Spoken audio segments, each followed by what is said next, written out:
C'est la seconde partie, la suite des Sartois du Web, où on est en simultané sur Twitch et même sur www.lmtv.fr. Vous pouvez interagir avec cette table ronde. On le rappelle, c'est comment gérer sa vie personnelle et sa vie professionnelle. Toujours avec Alexandre et Lucas. Est-ce que ça va toujours, messieurs? Ça va toujours très bien. Impeccable. Eh bien super, on refait le monde avec vous, bien évidemment, sur comment gérer le pro et le perso. On parle entreprendre aussi.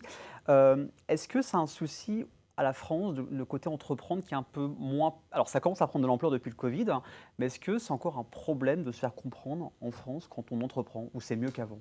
Oh, c'est quand même mieux qu'avant. Ouais. Si je cite une émission qui devient de plus en plus connue, qui veut être mon associé Oui, c'est clair, hein. sur un groupe qui est M6, ça fait des cartons d'audience et on Mm. voit que les Français sont de plus en plus impatients de regarder cette émission et de découvrir aussi qu'est-ce que entreprendre en fait, parce que Évidemment. c'est pas juste monter une société. Il y a Oui. tellement, il y a de la finance, il y a de la communication, il y a du RH. C'est tellement polyvalent aussi d'être entrepreneur Ouais. que les gens aussi sont curieux de ça.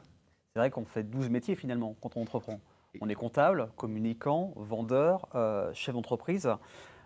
Lucas, tu penses comme Alexandre par rapport à où en France ça évolue quand même dans le bon sens sur cet aspect d'entreprendre? Ça évolue dans le bon sens. Après, pour revenir sur l'émission Qui veut être mon associé, c'est vrai que après ça reste de la télé, donc c'est quand même assez du divertissement.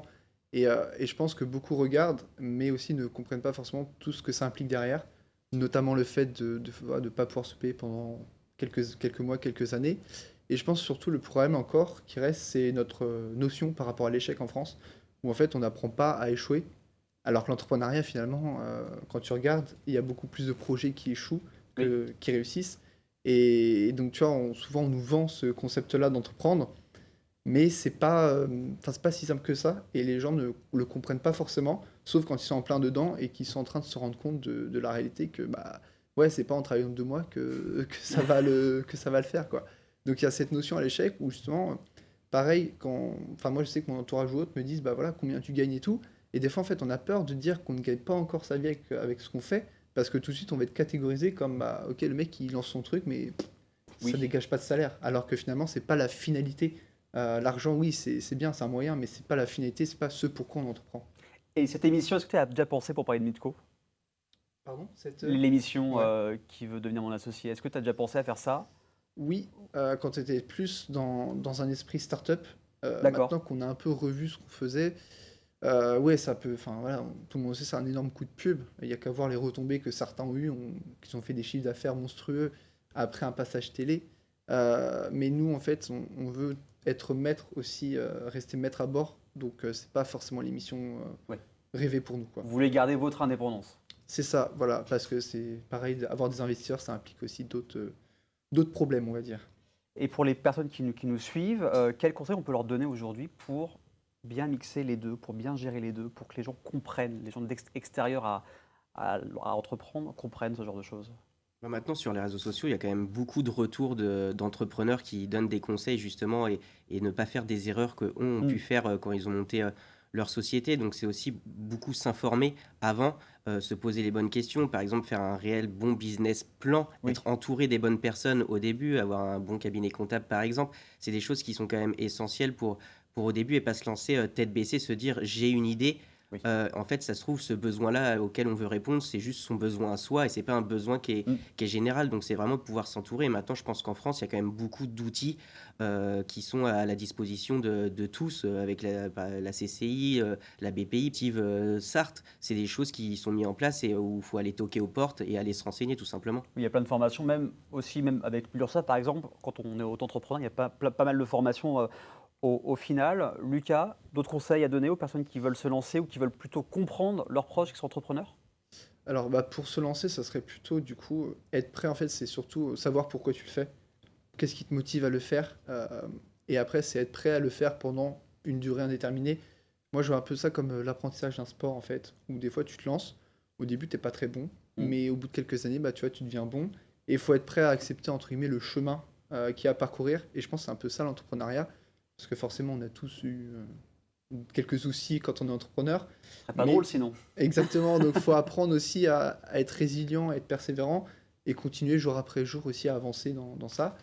Et pour comprendre l'entourage, bah, tout simplement peut-être être curieux. Si on a un ami qui est entrepreneur, rien que demander, bah, tu vois, comment ça va, enfin, Mm. comment ça va ton business, tu vois, essayer de s'intéresser Rien que ça, en fait, bah, déjà pour l'entrepreneur, c'est hyper cool parce que ça permet de voir qu'il y a du soutien aussi de son entourage.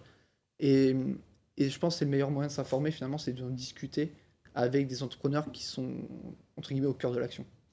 Donc voilà, j'espère que ça vous a aidé peut-être à comprendre des amis, des proches, entrepreneurs, entrepreneuses, ou même, si vous êtes entrepreneur, ben, d'en parler à vos proches. On va parler un peu de vos actualités, les garçons. Donc Lucas, cofondateur de Midco, qui a plein de changements en prévision là. Alors dis-nous un peu ce qui va se passer pour les mois à venir, ou même les semaines à venir chez Midco. Ouais, alors du coup, chez Midco, en fait, on a... Parce que historiquement, on faisait des rencontres physiques au Mans entre entrepreneurs pour justement les aider à sortir de cette solitude et à trouver des personnes qui les comprennent. On s'est rendu compte qu'il y en avait beaucoup qui n'avaient pas accès à ces rencontres étant hors du Mans. Et donc, on a essayé d'organiser aussi des rencontres en visio quotidienne pour justement rassembler aussi les personnes dans toute la France. Donc, actuellement, en fait, on a fait du coup une période de bêta test pendant 6 semaines. On a eu des pourtours et du coup, là, on est prêt à lancer notre nouvelle offre, justement, où en gros, pendant 6 mois, on vivotait et là, ça y est, on pense qu'on a trouvé aussi le truc qui fit bien avec les entrepreneurs et leurs besoins. Et donc, l'actualité, bah, c'est tout simplement de pouvoir organiser ces rencontres en visio Ok. qu'on a déjà faites, qui plaisent bien, trouver les bons formats aussi pour que les entrepreneurs se sentent compris, qu'on puisse les aider au maximum. C'est pour ça qu'on fait des visios à taille humaine, donc Oui. on est à 5-6 à chaque fois. Et on complète aussi avec des after-work en physique, notamment au Mans. Le prochain, c'est le 4 octobre, le mercredi. Bien sûr, je te convie, Aurélien, et même Alexandre, si tu veux venir. Avec plaisir. Et du coup, voilà, on veut vraiment se partir sur une offre hybride Mm. pour justement avoir d'un côté fréquent en distanciel et un côté où on va être un peu plus ludique, plus fun en physique. Ça, en ayant fait quelques rencontres, est-ce que ça s'est un peu, ça a dépassé les frontières sartoises, ou c'est principalement en Sarthe actuellement tout ce qui est utilisateur? Utilisateurs, ils viennent vraiment de toute la France. D'accord. Là, actuellement, on en a de partout. Ok. Mais c'est vrai que les after physiques, pour l'instant, c'est que au Mans. Et après, évidemment, quand on aura une communauté qui va s'agrandir, on va pouvoir délocaliser dans d'autres villes. Donc on peut télécharger Midco sur toutes les plateformes de téléchargement sur téléphone. Donc en tout cas, on croise les doigts pour que ça fonctionne et que ça évolue dans le bon sens. Alors Alexandre, très polyvalent, on l'a dit, actif, plein de projets, donc cofondateur de A2 Production avec ton frère. Donc c'est une boîte de production pour les particuliers et entreprises avec un accompagnement complet. C'est quoi exactement cet accompagnement au C'est total? de la production vidéo à D'accord. destination des entreprises, donc un peu des films corporate pour mettre en avant le savoir-faire ou des relations clients pour justement communiquer via les réseaux sociaux ou les sites internet. Donc tu avais aussi fait la vidéo, c'est là on s'est rencontrés au Stade Marie-Marvin pour le festival des mini-entreprises. Tu es l'auteur aussi d'un souffle d'espoir, où tu racontes ton histoire. Quels vont être les projets qui vont arriver par la suite? Bah, c'est de nombreux projets sportifs qui vont D'accord. arriver en 2024 et pourquoi pas surfer justement sur la vague des Jeux Olympiques qui va aussi mettre la place du sport et handicap en lumière et continuer à grandir avec A2 Productions, avoir toujours la confiance de nos clients et vivre de notre passion. Et il y a aussi les Virades de l'Espoir à Sablé-sur-Sarthe le week-end dernier. C'est ça, c'était un bel événement, ça a réuni plus de 300 coureurs marcheurs. Et D'accord. justement, là, à la sortie du plateau, je file à Sablé parce qu'il y a un concert en faveur de la lutte contre la mucoviscidose. Donc, Ok. c'est important d'y être en étant atteint de cette maladie. Donc l'année prochaine, il y aura une nouvelle édition des Bien Virades? sûr, il Ok. y aura une nouvelle édition. On a déjà pris acte d'une édition pour 2024. Eh bien super. Où est-ce qu'on peut te suivre sur les réseaux? Un peu partout, j'imagine. Un peu partout, mais surtout LinkedIn et Instagram. Donc n'hésitez pas à contacter Lucas, pareil, un peu partout. On tape Midco, LinkedIn principalement. Ouais.